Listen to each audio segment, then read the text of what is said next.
Is sustainability a strategic advantage in MedTech? To answer this question, I brought in Casper Venbjerg Hansen. Casper is the Senior Director, Sustainability, Compliance, Risk and Public Affairs at Ambu. And he is contributing to the deep sustainability strategy at Ambu, including the eco-design guidelines, the takeback systems, and the recycling program. In this episode, you're going to learn why Ambu thinks that sustainability is their key strategic advantage, how single-use endoscopes conquered the market with sustainability on their side, and how a MedTech company can transform themselves into a sustainable champion. Then we're going to talk about the current challenges that sustainability in MedTech is facing in regards to take-back systems. Here is our discussion. So hi, Casper, and welcome to the podcast. Hello, and thanks for having me. Yes. So for our listeners who maybe don't know Ambu and your portfolio, would you quickly introduce yourself and your company, Ambu? Yeah, maybe if I start with Ambu. Ambu is a global MedTech company headquartered in Denmark. We are the global leader in single-use endoscopy. About myself, I have more than 20 years of experience working in sustainability, you can say in the broad sense, in predominantly Danish-based global headquarter companies. So amongst others, you're director for sustainability, but also compliance. So do you think that sustainability is just about compliance or what's your take on that? No, not at all. And for me, compliance is a baseline. You can say you have certain requirements that the products have to comply with. But for us, actually, sustainability is much more strategic. For us, it's about a way of living, a way of doing business. And basically, we are trying to develop a fully circular business model. So for us, compliance is just the baseline. Okay. Because I think that you are a leader in sustainability in MedTech. And what I wonder is, when did you take the strategic decision to say, let's go all in on sustainability? This is the thing. This is our strategic advantage. And this is the card we're going to play. Yeah, I mean, that we made the strategic decision back in 2022. But I think actually some important decisions were made a long time before that. And it goes back all the way back to 2009 when we introduced the first single-use endoscope in the world. At that time, endoscopes were made out of black plastic. And as most people know, black plastic is really difficult to recycle. So actually, one of the reasons that I'm having an endoscope in my hand, it's not the first one we created, but as everyone can see, they're white. And the decision to make them white was actually based on a recycling ambition, actually all the way back in 2009. So it says something about the DNA about the company and how important sustainability is to the company and have been for quite a long time. And we work with sustainability, especially in R&D, for a long time. But in 2022, when we formulated a new strategy, we wanted to put the customer front and center of everything. And basically, we saw, coming back to compliance, we saw a shift. And basically said, until now, we've a lot of development within sustainability had been pushed by regulation or by compliance requirements. But actually, when we looked out in the future and where we are now, we saw customers actually demanding more and requesting more sustainable solutions. So we saw a shift from, you can say, compliance to customers. And that is really where we made a very conscious choice to focus a lot on sustainability. And it's been core part of our strategy ever since. Mm-hmm. Okay. So what I often see is the number one thing that clinics will ask for is what are the clinical benefits? Because number one is patient is key. Then secondly, they will ask, okay, what is this thing going to cost me? And the third one is, what are you doing in regards of sustainability? In hospitals, sustainability is often framed as waste, but it's also about the environmental impact, CO2 perspective, other environmental impacts. And I think you need the trinity for all these three aspects to make a good strategy. And I think this trinity, this is what sustainability really means, and not just ecology. What's your take on that? I totally agree. And as I say, things are only truly sustainable when they incorporate all three elements. You can say the social, economic, and environmental aspects. solutions that are just sustainable from the environmental perspective are not truly sustainable. If we first look at the social aspect, so basically with our products, we are able to provide better and more frequent access to solutions for a bigger number of patients. So that's part of the social benefit. And then you take the economic side of it. By shifting from reusable to single use in endoscopy, you free up a lot of resources. You create more effective workflows and patient pathways. So that's really on the economic side. And then on the sustainable side, actually, I know it's counterintuitive to some people, but actually most often single-use endoscopies are more sustainable and have a less impact on the climate and environment than a reusable endoscope. So that's really for us where we want to put emphasis on all three elements of sustainability. Okay. So you're telling me here that single-use endoscopy is more sustainable. You probably have data to back this up. Yeah, we have for our own part, we have completed full life cycle assessments for all our main category products according to the ISO 14040 and 14044 series. And then we are also comparing to, and conducting studies and comparable studies with reusable products. We also look at data that is out there in the market. We still think that the comparative studies could be of higher quality, and we're pushing to get studies of higher quality. But when you look at it across the line, most of the studies favors single use from a climate and environmental perspective. Is that due to the reprocessing and logistics involved with the multi-use, or is it also because you obviously have an eco-design guideline, and eco-design is previously it was called optimizing your product, because cost and environmental impact can be reduced by just making your product smarter, using less components, using less material, using less costly, less environmental impactful materials.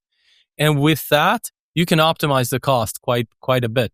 Is that due to both, or explain how you got there? Yeah, so let me first explain why there is a big footprint from reusable products, because the sustainability textbook says that the reusable is always more sustainable. But when you have to clean, and I can bring up the scope for the listeners who don't know what an endoscope is basically this long of a camera with a cable in and connected to it. And this in here has a working channel, right? So every time you have to clean this is quite a cumbersome process. And just to give you some data points, on average, it requires around 50 to 60 liters of water to clean just one scope. And again, that's on average across the globe. It requires a lot of chemicals. It requires a lot of energy to dry it and things like that. So the cleaning process, this is a single-use soap, so that doesn't require any of those elements. But a reusable endoscope requires a lot of chemicals, a lot of water, and a lot of energy for the process. So that's where you find the big footprint from reusables. Then when you look at us, and that's maybe where we differentiate from other single-use endoscopy manufacturers, is that we are using eco-design as a design principle. So basically circularity as a design principle. So we've been looking, and the reason why we've done LCAs is to be able to identify where are the biggest impact factors from and footprint contributors in our products. And that's for us, and in most cases, is the raw materials, the plastic raw materials. So what would we say is the role of the raw materials in, let's say, the environmental footprint of such a device?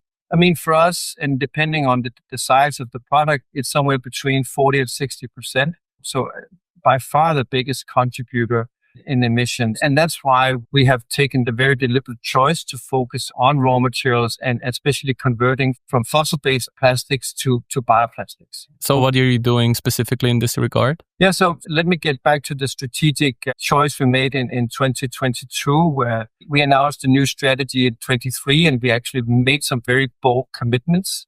At that time, we promised that before the end of 2025, which is where we are now, that we would include the use of bioplastics in all our endoscopes. And we have different categories of endoscopes. And we said we wanted to do it, and the handle is by far the biggest part of the product. Then 5 months later, we actually introduced the world's first endoscope, the Gastro Large, with bioplastics. And then actually by the end of 2024, 1 year earlier than planned, we were actually able to implement it in all our endoscopes across all categories. So that's really what we've done. We've introduced the use of bioplastics, and that has contributed to a reduction in footprint of all the products, somewhere between, on average, 10%. Good. So you're using bioplastics in your handles and you strictly apply the eco-design principles. So I think the environmental side you got covered very well. And coming back a little to the social side, because you said if you have a multi-use endoscope, you need to clean it, you need to have a reprocessing unit. What you shouldn't forget is a hospital needs a quality management system in order to have a reprocessing unit. That's effort. And someone needs to take care of that. And then you may be also elaborate a little on the numbers game, because if I want to do, let's say, 10 patients a day, and I do this with single use and I do this with multi-use, how does that compare in terms of labor? Because we all know hospitals are short in skilled labor. And maybe you could also a little elaborate what your advantage is on the patient use side and how that all came about in time. So again, if we think about the use side, so you can say that the fact that in a clinical setting, when you have a single-use endoscope, it's always available. So you don't have to wait for it to go down to the reprocessing unit and come back for cleaning, so on. So it's always available. And basically you can say, rather than oftentimes in a clinical setting, the patient follows the equipment. Here, the equipment can follow the patient. So basically you can do an endoscopy at bedside in ICU or OR, everything like that. So it makes up a workflow efficiency it's a much bigger a relief for a lot of the staff. So that's, and then the other side is that it's sterile every time. So basically there's a big patient safety and in that aspect as well. So you can be 100% sure that it's sterile every time. And then you can say that in terms of freeing up staff, every time you use a reusable scope, it has to be cleaned. Usually it has to be transported by personnel somewhere down to a reprocessing unit. In the reprocessing unit, you have people who do the washing, the cleaning. And I always say, if you haven't been to a reprocessing site, you can basically smell your way because there are so many chemicals. And then it has to be delivered back and for the patient. And again, it depends on how many patients you have, how big of an effort or how big of an advantage single use is. But you can say, especially in the early mornings and the late evenings where you don't have the same number of staff, during weekends and things like that. And especially also if you want to go from in-hospital to outpatient settings or clinics, it has a big potential and benefit. Okay, so the clinical benefit is mostly about convenience and availability. I'm going to play devil's advocate here because this is what you're going to hear a lot. It's but single use causes a lot of waste and it's single use, so it's thrown away after one use, and it's quite the, let's say, expensive and well-engineered thing. So why shouldn't we use it multiple times? And you may counter that, of course. So two things. One thing is that if you look at the waste associated with it, so look at the entire process. And again, looking back to studies, this endoscope weighs around 180 grams. And then with packaging, it's around 200 grams. When you have to reprocess a reusable endoscope, we have studies that show that you use up to 800 grams of single-use waste. I mean, wipes, tissues, drapes, gowns, bottles for chemicals and things like that. So actually up to 4 times the amount of waste. It's just not in the OR ICU. It's somewhere else. It's in the reprocessing unit. So you actually have a bigger amount of waste. Then the other side of it, it's a good scope. Why not use it more times? Well, for 2 reasons. One thing is that you can say that it's specifically designed for one single use. So you cannot assume that you can use it multiple times. That's the whole benefit of how it's being constructed. And as an engineer, you know that there's a big difference between designing for using once or designing multiple times. I'm not an engineer by background, so it's more what I've been told. And then I usually say that if you want to reuse a single-use product, you take the worst of 2 worlds, right? Because reprocessing is the worst thing from an environmental perspective. from the reusable scopes, and then you take a product that is only meant to be used once. So I would say if you don't like single use, you should be reusable. Reprocessing or remanufacture single use is really, really not the way to go. And also, there's the whole risk from a sterilization perspective and so on. So yeah, that's my perspective. And again, going back, our studies show that from an environmental perspective and from a cost perspective, there's really no benefit in it. Good. Interesting. But I think you decided to do something about that objection that you're getting. And I'm pointing a little towards your takeback and recycling system. So tell us about that and how that goes about, what happens with the endoscopes, what happens with the material. Yeah. And you're right. And we have launched a takeback and recycling program across 4 countries. And basically, actually, just to give an example, the chair that I'm sitting in right now is actually made of recycled endoscopes, just to prove the point that we can actually make some good things out of it. So it's a program we have launched. Basically, we saw that there was an increased customer demand for actually an end-of-life solution. We saw that a lot of companies in the MedTech space were struggling about this. And basically, we said we have a responsibility as the leader within sustainability and as a front runner to take the lead. So we've developed this takeback and recycling program that we've launched in the UK, Germany, France, and the US, and are soon expanding to other countries where you basically, after the endoscope has been used, you dispose it in a special container. Once the container is filled, it gets collected as part of the normal waste stream and going back into the hospital waste stream. But except from going for incineration, it goes for recycling, and it's an infrastructure and a system we have set up. So it's a truly recycling. It's not energy recovery. It's a truly recycling. Okay. And then you have your own recyclers, or do you subcontract that? And how does the process look here? Walk us through that. Well, it depends on the different countries, right? In the US, different states and so on. So there's not one unique way, but basically you can say we are not a recycling company. So we're not a waste management company.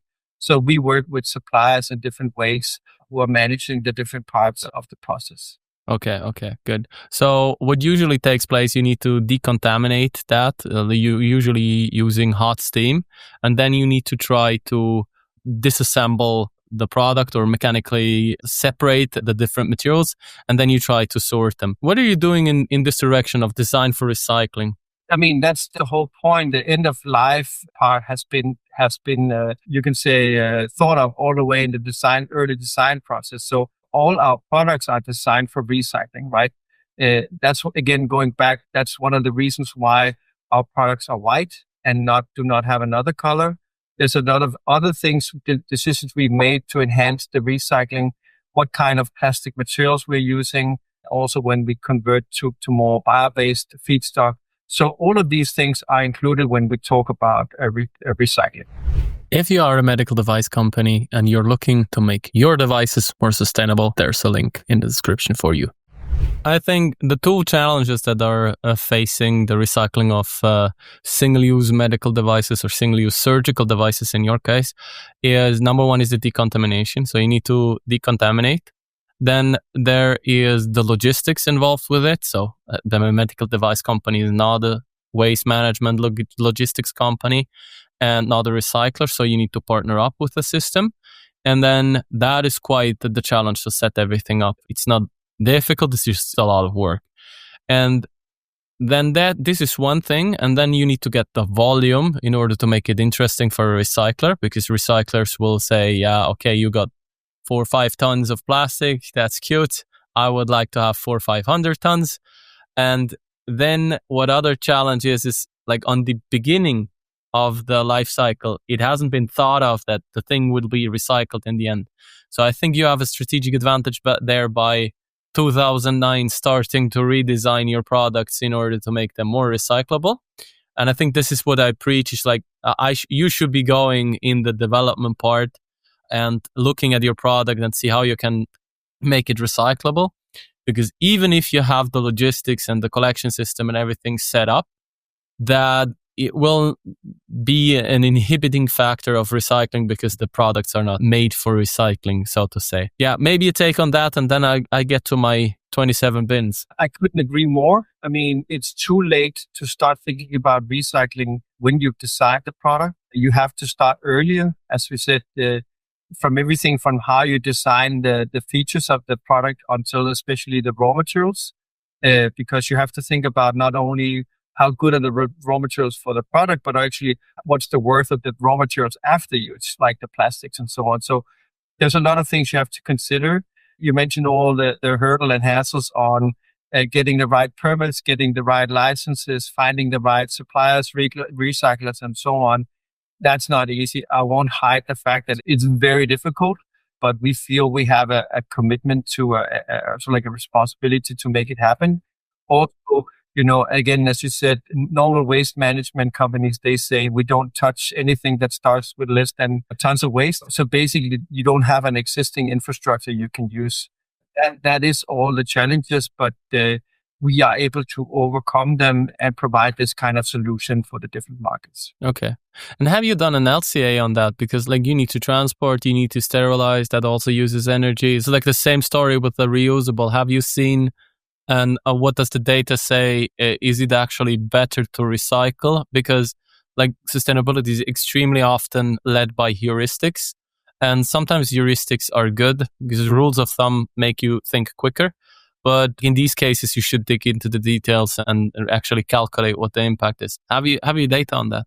Yeah, and as I said, we would never initiate this if we knew or thought it would be a benefit from an end of life perspective. So we have LCAs that compare, you can say, incineration and then recycling. And again, it's all about how high you get up in the recycling rate, right? That depends on where right now. And again, I'm talking averages because we have different countries.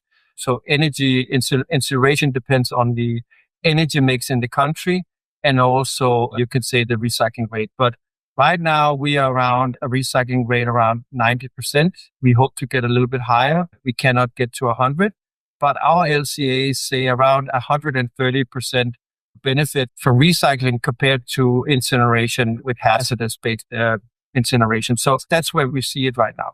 Okay. So could you just quickly explain for our listeners why the energy mix has something to do with the incineration impact? Yeah, so basically, and I'm not an engineer, so forgive me if I'm not being precise, but basically you can say when you incinerate, sometimes you just burn it without getting any benefit out of it. So you actually, it's negative, has only a negative impact on the climate. Whereas in some parts of the world, you're actually able to get a little bit of energy recovery from the incineration process. So there's a little bit of a benefit from it. That's the simple story of it. Okay. Yeah, because we in Switzerland, basically every waste incineration plant is also a power plant.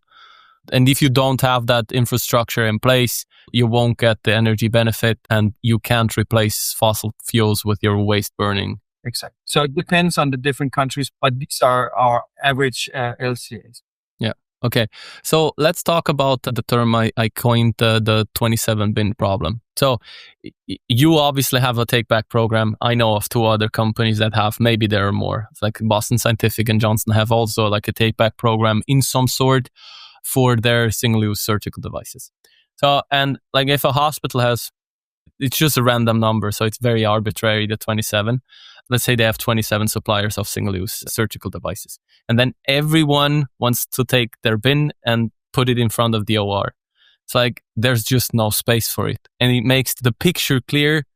In the long term, take-back programs are not going to solve the problem because every company for themselves will build a system that every other company needs.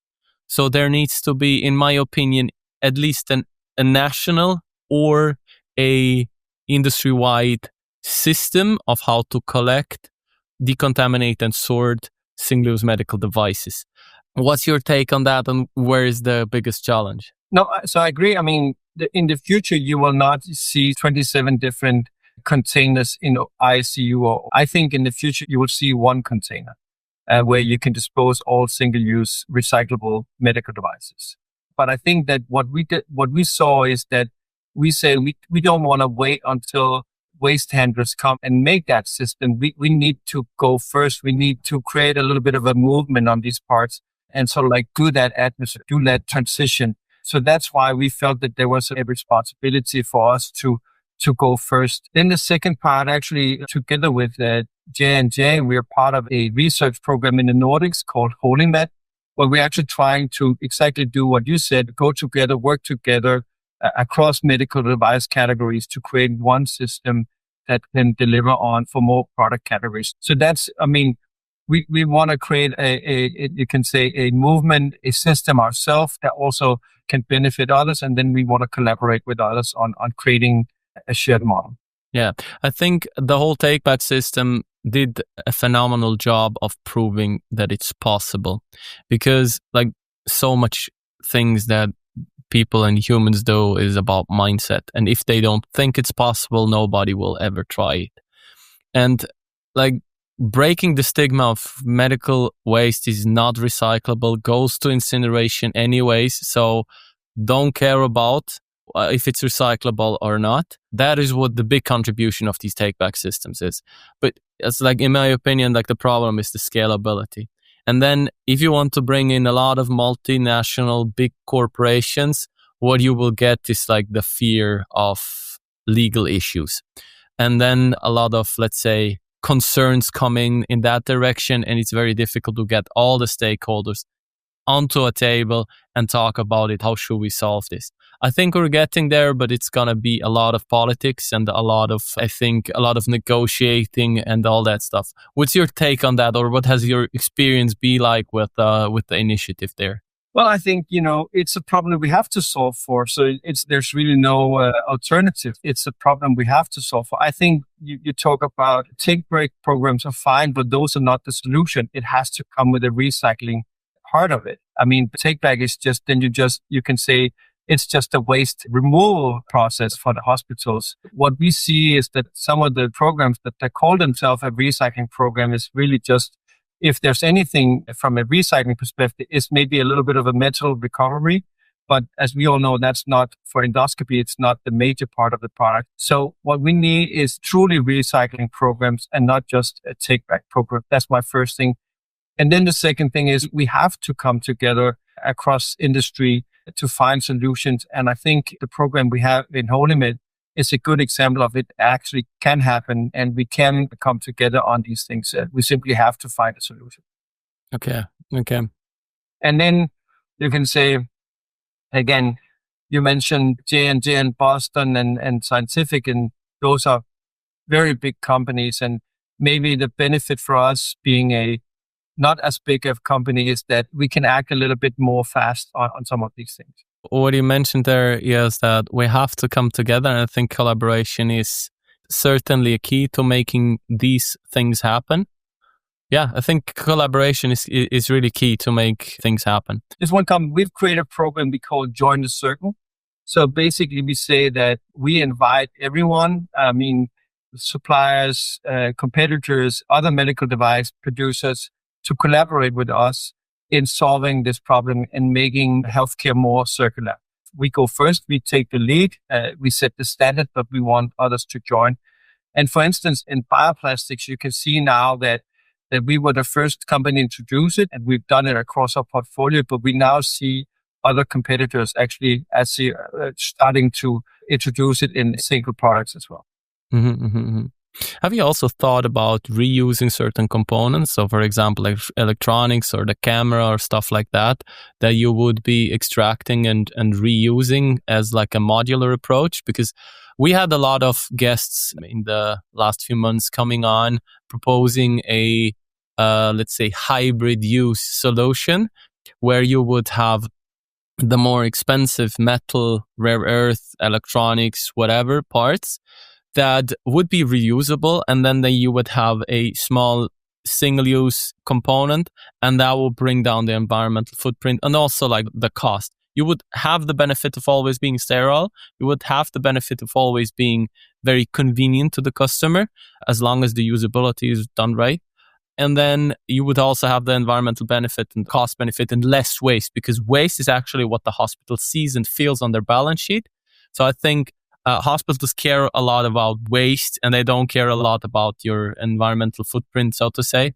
So they care about the waste. What do you think about the hybrid approach? So two things. First of all, we need to start looking at waste as also a resource, right? And with the recycling program, you're converting waste from just being a cost, potentially a small benefit from an incineration perspective, and then into actually a resource that can be reused, right? So I think we also have to change our perspective a little bit on waste. We know it from other industries that where waste is really seen as a resource. That's the first thing. Then secondly, there's nothing we are not exploring. We have a list of more than 100 different things in our idea catalog on ways we can do. But what I want to say is that you have to think about patient safety, right? So what does the product have the same quality? If you can disable it, we don't want to compromise on patient safety. It's a strict requirement for us, first thing. Secondly, what about the workflow? If you both have a reusable item and a single-use item, something has to go for reprocessing, something has to go or cleaning, or something has to be reused.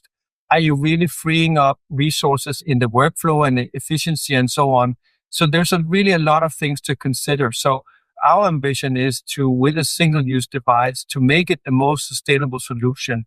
And in a broad sense, not only from an environmental perspective, but also from an economic and social perspective. But there's nothing we're not looking into. Okay, so you're currently doing single-use products because you think it's the best solution and not because it's the thing you've always done. Single-use is, we believe the future is single-use because it has such a clear benefit, both from a patient perspective, from a workflow perspective, from an economic perspective, and also from a sustainability perspective. And that's the reason why we are making single-use products, because we feel that, and we actually have the data to back that it's helping solve some of the big problems in the healthcare system. I think, as always, the single-use, multi-use discussion really comes down to the specifics of your device, because there are devices that would never make sense in a single-use context, and there are devices that really do not make sense within a multi-use context. I use the extreme examples. So usually there is like, if you have a CT, that's a few 100,000 dropped right there. Making that single use a very big electronic device doesn't really make sense. It's just absurd to imagine that. And then you have a syringe and like an administered syringe. Like the economics and the cleaning and the energy involved in that is so much more greater than the energy that went into producing the thing, that it's just absurd. And you wouldn't no patient would ever want like a syringe from another patient where there was blood of another patient in there. Even if you can clean it, you would use materials that would be so much more environmentally taxing in order to make it even work. So it wouldn't be economical and environmentally friendly. And I think there's a cutoff where it starts to make sense to make something reprocessable. And I think the hybrid approach can shift that towards a little lower number. So what I've seen is from, I think it's Medtronic, don't quote me on that, it's a stapler that they were like the stapling unit that really goes into the body and where all the, let's say, dirt and bodily fluids and everything, the contamination is happening. That is to be clicked off and disposable. And I think the electronics unit where all the electronics, and I think they're incorporating some sort of software, I don't know if it's AI or whatever, that helps the surgeon. That is a multi-use thing. And you can reduce, like, I think the hospital waste was reduced by 66%, something like that. So it can be a very interesting approach. It has to make sense for the specific device. And I wouldn't know how you would incorporate that in an endoscope. But it's just, I think you're at the front of the eco-design and sustainability. So I'm always also happy if you share your findings. How did COVID have an impact on like your single-use trajectory and the switch over to single-use? I mean, COVID had, of course, an impact, and especially because you can say in our respiratory business, that's basically, a diagnostics and treatment of the airways and our airways. So, of course, it had an impact in clinicians finding out how important this tool is. And the fact that it's single-use and sterile every time meant that people really found out, wow, this is not only solving a it probably in relation to COVID and the fact that we have to ensure that, but actually it is not only from an infection perspective, really, really good. It's actually freeing up time. It's creating better workflows and things like that.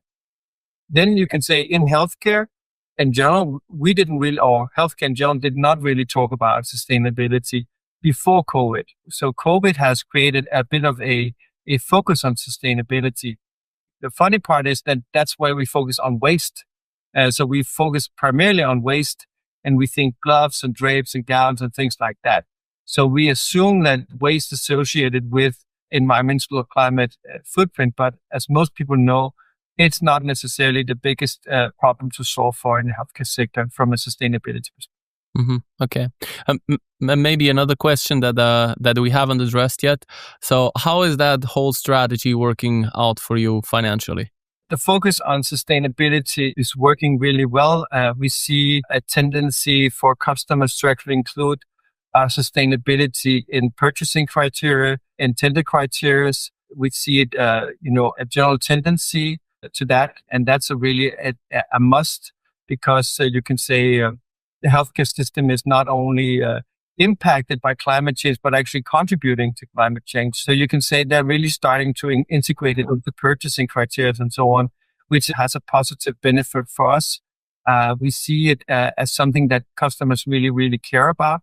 And especially the fact that we are able to, as I said, provide solutions across our portfolio. So it's not just one product here and there, that it's something that they can use without having to change workflows, and then that it's affordable. I think that has a big benefit. Also, we try to be very, very transparent about our communication.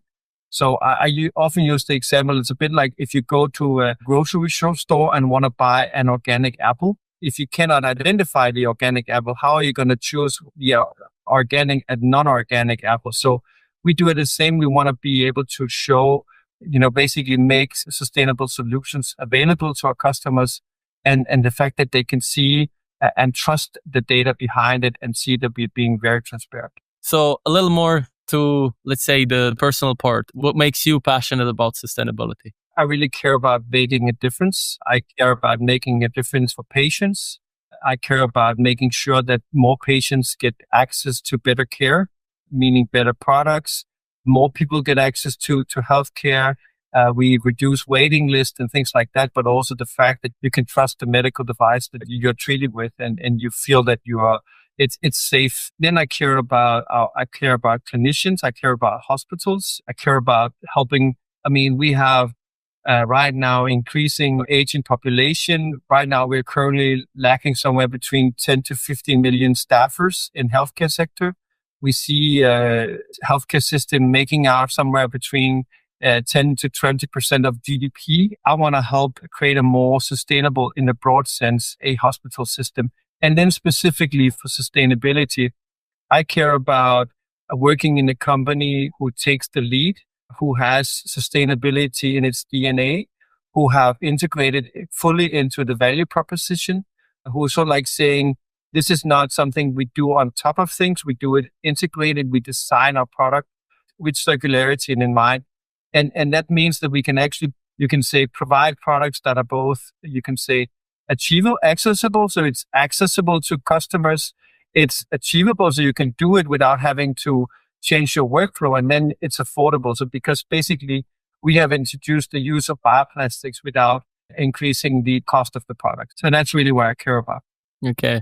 Yeah. And not only like having the sentence, we have sustainability in our DNA on the website, but actually having it in your DNA and backing it up with the initiatives and action, basically. I think that's very important for the single use and why it's gained popularity. So let's come to the last question. What advice would you like to give to our listeners in regards to defining your sustainability strategy in MedTech? That's a really, really good question. I would say first and foremost, you need to know your products and you need to know the footprint of your products. So do LCAs, start assembling your products to find out where your footprint is, and determine where the biggest factors are and where you can impact. And then finally, you can say really engage different stakeholders. So because this is a team effort in the company, the global sustainability team cannot do this by themselves. We can coordinate, we can strategize, we can do a lot of things, but it's really a team effort. That's really what I focus on. And then I would say, make it relevant to your customers. And then I would say, also try to be pragmatic, find things that are feasible, find things that you can do. Remember that sustainability it's a marathon, it's not a sprint. I would add to that probably your R&D team is your best ally, because it's a rule of thumb, but 80% of the costs and 80% of this environmental footprint are decided in production. It's like you can only do so much with logistics and production location and production energy.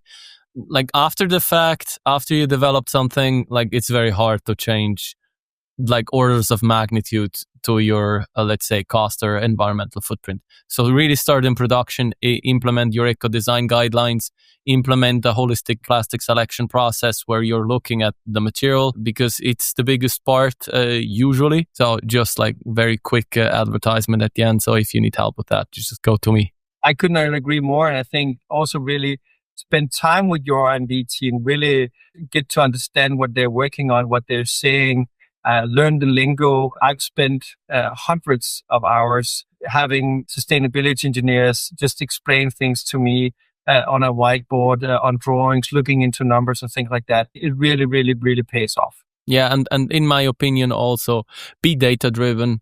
That like heuristics are good, like the R principles and whatever.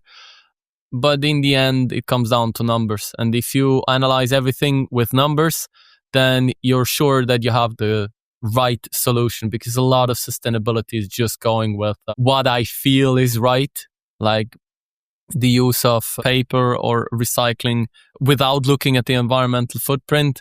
So there are, for example, recycling methods that have quite a high environmental impact, and you should always go with data.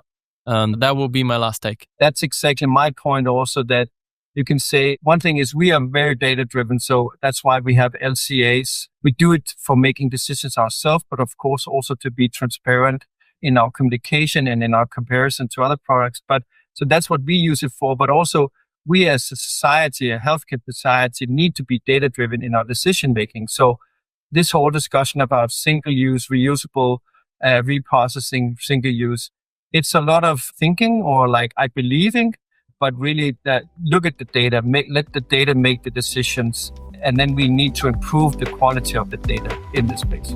Okay, thank you very much. So this was Casper Venbjerg Hansen from Ambu, and until the next time.